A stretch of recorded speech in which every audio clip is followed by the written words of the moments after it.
seorang sulinggih di Bali ketika lebar atau meninggal, maka upacaranya akan berbeda dengan walake atau masyarakat biasa. Hal ini dikarenakan seorang sulinggih telah melaksanakan upacara yang disebut medikse atau dwijati.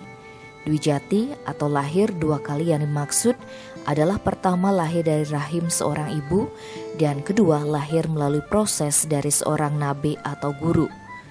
Dari seorang walake menjadi sulinggih sesungguhnya telah dilakukan upacara pengabenan. Saat melakukan dwijati didahului dengan upacara mati raga yang dilanjutkan dengan upacara pengaskaran oleh nabe kepada nana atau calon diksite.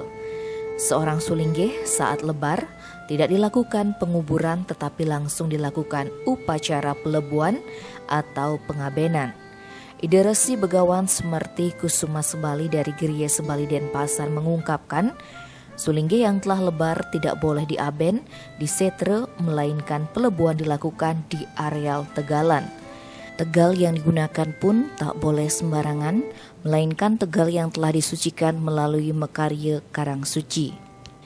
Lebih lanjut, Ide Resi Begawan Semerti mengungkapkan, meski telah digunakan sebagai tempat palebuan ide sulinggih, akan tetapi tegalan tersebut bisa kembali difungsikan seperti awal.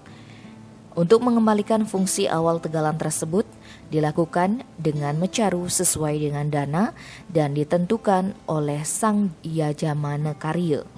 Bahkan ada keyakinan bahwa tegalan yang difungsikan sebagai tempat pengabenan sulinggih akan membawa kesuburan di tempat itu sesuai karma baik dari sang sulinggih.